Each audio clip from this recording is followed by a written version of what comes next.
Bismillahirrahmanirrahim. Assalamualaikum warahmatullahi wabarakatuh.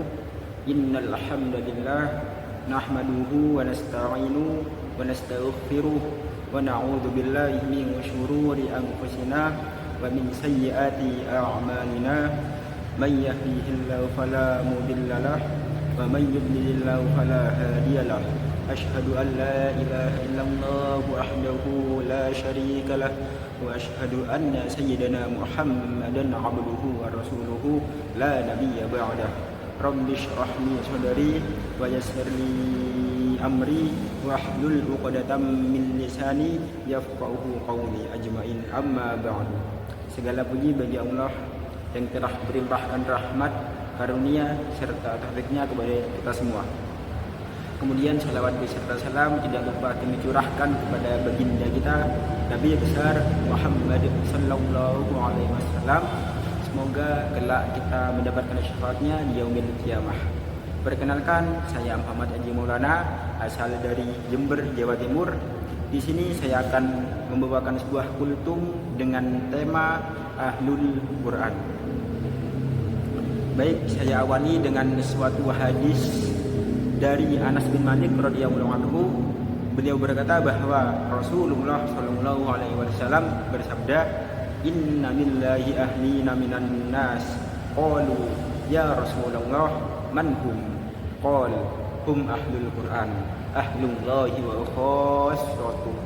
Sesungguhnya Allah mempunyai keluarga di antara para manusia. Lalu sahabat pun bertanya, "Ya Rasulullah, siapakah mereka?" Lalu Rasulullah SAW pun menjawab, mereka adalah Ahlul Quran. Mereka adalah keluarga Allah dan orang-orang pilihannya. Dari hadis tersebut, pada hakikatnya orang-orang yang beriman kepada Al-Quran seharusnya adalah Ahlul Quran. Kita juga bisa lihat bagaimana Rasulullah menyeru kepada orang-orang beriman dengan sebutan Ahlul Quran. Orang-orang yang beriman kepada Al-Quran dengan sebutan Ahlul Quran. Contoh kalimatnya, "Auti'u ya Ahlul Quran." Salat witirlah wahai orang-orang yang beriman dengan Al-Quran. Namun tidak hanya sampai di situ. Apakah hanya orang-orang yang beriman dengan Al-Quran yang layak disebut sebagai Ahlul Quran? Marilah kita temukan jawabannya bersama di dalam Quran surat Fatir ayat 32. Allah Subhanahu wa taala berfirman, "Tsumma awrasna al-kitaba alladziina nastafaina min 'ibadina faminhum dzalimun li nafsihi wa minhum muqtasid wa minhum sabiqun bil khairati bi idznillah dzalika huwal fadlul kabir." Kemudian kitab ini kami wariskan kepada orang-orang yang kami pilih di antara hamba-hamba kami. Di antaranya ada yang menganiaya diri mereka sendiri, dan di antara mereka ada yang bertengahan, dan di antara mereka pula ada yang lebih dahulu berbuat kebaikan dengan izin Allah. Yang demikian itu adalah karunia yang amat besar. Di dalam itu tersebut dijelaskan tentang klasifikasi intensitas manusia yang berinteraksi dengan Al-Quran. Nah, yang pertama yaitu dzalimun nafsi, atau orang yang menganiaya diri mereka sendiri. Nah, yaitu mereka yang tidak memanfaatkan Al-Quran sebagai petunjuk hidupnya, bahkan justru melanggarnya. Kemudian yang kedua, muqtasid, pertengahan, yaitu orang-orang yang sudah beriman kepada Al-Quran, namun mereka hanya bisa melaksanakan sebagian isi Al-Quran dan juga meninggalkan sebagian yang lain.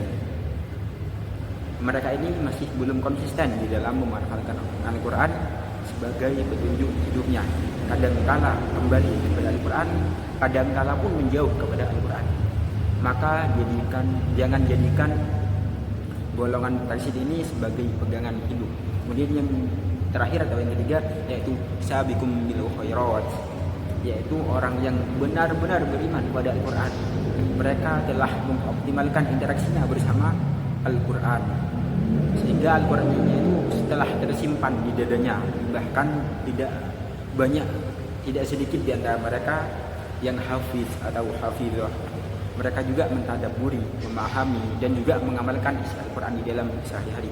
Namun di sisi lain mereka tetap tawadhu karena sadar bahwa kemampuan yang ia miliki semata-mata karena izin dan karunia Allah Subhanahu wa taala. Nah, kelompok inilah yang disebut sebagai Ahlul Quran.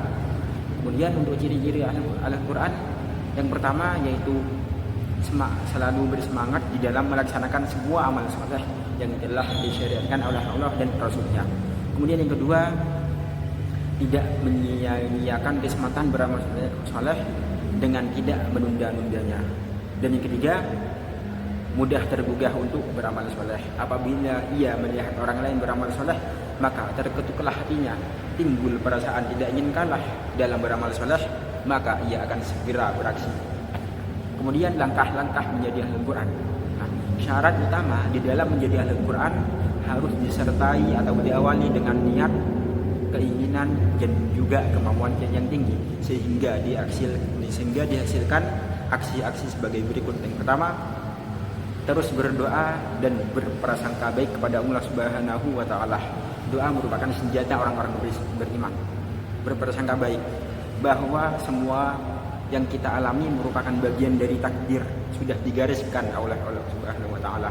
Selalu ingat ada hikmah dan pelajaran yang bisa kita ambil di setiap proses, di setiap kejadian-kejadian yang kita alami. Kemudian yang kedua, selalu memprioritaskan Al-Quran di dalam agenda utama, memprioritaskan Al-Quran sebagai agenda utama di dalam keseharian kita. Nah, dari sekian banyaknya list dunia, sisipkanlah Al-Quran di dalamnya. Awali pagimu dengan tilawah Al-Quran, maka insya Allah Allah akan memudahkan aktivitas kita di hari itu dan mendapatkan keberkahan. Kemudian yang ketiga,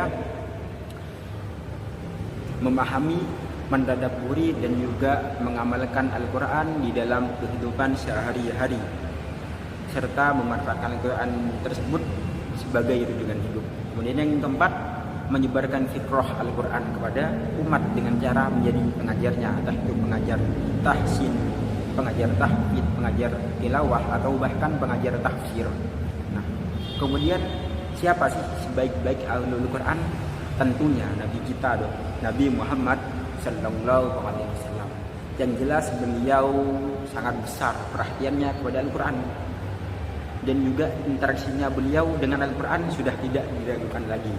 Bahkan di dalam suatu hadis dinyatakan beliau mendapatkan sebutan Al-Quran Al-Hayy, yaitu Al-Quran yang berjalan di tengah-tengah manusia. Juga diriwayatkan dari hadis riwayat Muslim dari yang Aisyah yang artinya adalah kepribadian Rasulullah persis dengan Al-Quran. Pun juga sahabat-sahabatnya, yaitu mereka manusia-manusia yang aktif bersama Al-Quran. Kita contohkan di dalam kepemimpinan yang ketiga, Sayyidina Utsman bin Affan, di mana dalam nasihatnya beliau berkata, seandainya jiwa ini bersih dari dosa dan syirik, tentu jiwa ini tidak akan puas bersama Al-Quran.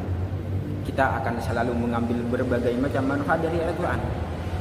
Nah, semoga Allah Subhanahu wa taala memilih kita semua sebagai Ahlul Quran. Demikian kultum yang bisa saya sampaikan. Kurang lebihnya saya mohon maaf. Jangan melihat siapa yang menyampaikan, tapi lihatlah apa yang disampaikan. Jazakumullahu khairan sayyidina Muhammadan sallallahu alaihi wasallam ma huwa ahlu. Hadza min fadli rabbi. Hadza nallahu ayyakum ajma'in. Akhiru kalam. Wassalamualaikum warahmatullahi wabarakatuh.